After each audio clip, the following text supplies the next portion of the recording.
시험 잘 봤어? 아니요. 시험지는 버렸는데요. 왜? 꼴도 보기 싫어서요. 하. 자, 이제 시험이 끝나서 이런 마음인 학생들이 굉장히 많을 거야. 그래서 꼴도 보기 싫은 그 시험지를 구석에 처박아 놓거나 쓰레기통에 버리거나 아예 그냥 찢어버린 학생도 있을 거라고. 그런데 얘들아, 여기서 너희들이 정말 중요한 부분을 놓치고 있어. 너희는 이번에 1년의 첫 시험을 본 거란 말이야. 그리고 이 시험지가 너희의 1년의 성적을 좌우할 수 있는 굉장히 중요한 시험지였는데 그 귀중한 자료를 너희가 버렸네? 다시 보지 않네? 그러면 안 되는 거야. 일반적으로 선생님이 바뀌지 않는 한 1년 동안 시험이 출제되는 방식이 거의 비슷할 거고, 그리고 선생님마다 문제를 출제하는 성향이란 게 있단 말이야. 그러한 성향도 분명히 이 시험지에 다 나타나고 있다는 거야. 그런데 이 소중한 자료를 너희가 버리면 안 되겠지?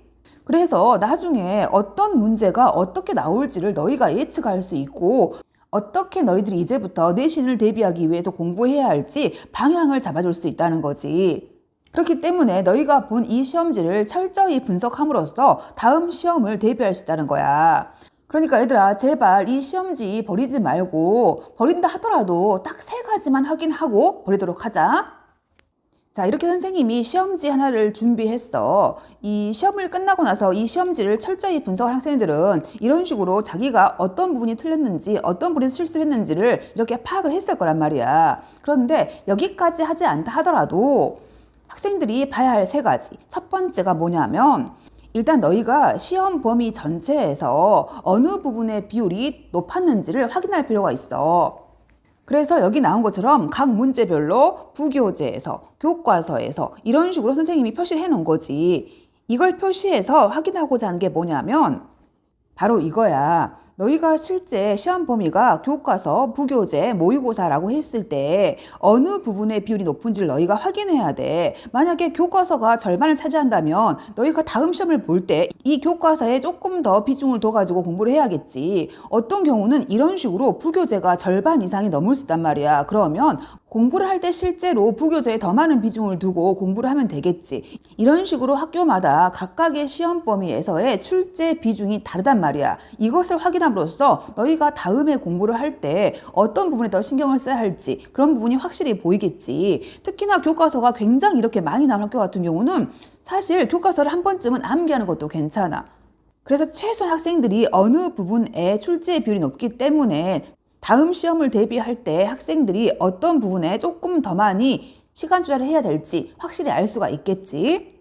자, 이제 2번째는 서술형 출제 유형을 분석할 건데 대부분 학교에 따라 다르겠지만 서술형의 비율이 20%, 30%, 많게는 40%를 차지할 수 있고 특히나 1등급, 2등급을 결정하는 것이 이 서술형 문제라고 해도 과언이 아니라는 거지. 그렇기 때문에 학생들이 최소한 우리 학교 서술형은 어떤 유형으로 나오는지를 파악해야 돼. 서술형 유형이라고 하는 것은 굉장히 다양하단 말이야. 가장 많이 나오는 유형이 일반적으로 영작인데 이 영작 이외에도 서술형 유형이라는 것은 출제하는 선생님의 영향을 많이 받기 때문에 자기 학교 시험에서 어떤 식으로 서술형이 출제되고 있는지는 알아둬야지 너희가 다음 시험을 대비할 때 서술형 대비까지도 확실하게 할 수 있겠지.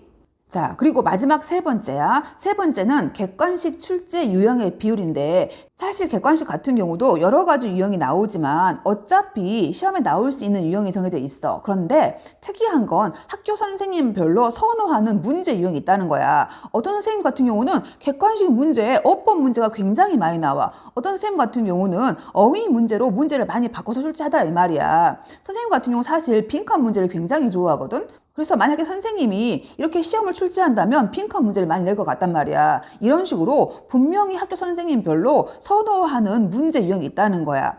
그걸 잘 파악해야 돼. 선생님이 가르치고 있는 학생의 학교 같은 경우는 이 학교 선생님이 1번부터 시작해가지고 거의 10번까지 주제를 묻는 문제가 나온단 말이야. 이 학교 선생님 같은 경우는 주제를 묻는 유형의 문제를 선호한다는 거지. 그래서 너희들이 지금 너희 학교 시험지에서 선생님이 어떤 문제를 선호하는지를 알고 있다면 다음에 시험 대비를 할 때 너희가 모든 문제 유형을 그렇게 변형 문제로 바꾸어 가지고 시험 대비를 할 수 있다는 거야. 알겠지? 자, 얘들아, 시험이 끝났어. 첫 시험은 굉장히 중요하다고 그랬어. 꼴도 보기 싫은 시험지이겠지만 딱 3가지만 확인하자. 첫 번째, 전체 시험 범위 중에서 학생들이 어느 부분에서 출제 비율이 많았는지를 확인하는 거야. 예를 들어서 교과서, 모의고사, 부교재가 있으면 교과서의 비중이 높다, 또는 모의고사 비중이 높다, 또는 부교재 비중이 높다, 이런 정도는 확인해 줘야 된다는 거지. 두 번째, 서술형 유형에서 어떤 식으로 서술형이 나오는지를 꼭 확인하라는 거. 세 번째, 객관식 문제도 마찬가지로 어떤 유형의 문제가 많이 나오는지, 다시 말해서 우리 학교 선생님이 어떤 유형의 변형 문제를 좋아하는지 얘를 반드시 확인하는 거야. 이 3가지만 꼭 확인하자. 그래야지만 너희가 다음 시험을 어떻게 대비해야 할지를 확실히 알 수 있을 거야. 알겠지? 시험 공부하고 시험 보느라 정말 고생이 많았어. 조금만 휴식을 취하고 다시 힘을 내서 다음 시험을 준비했으면 좋겠어. 오늘도 영상 봐줘서 고마워. 안녕.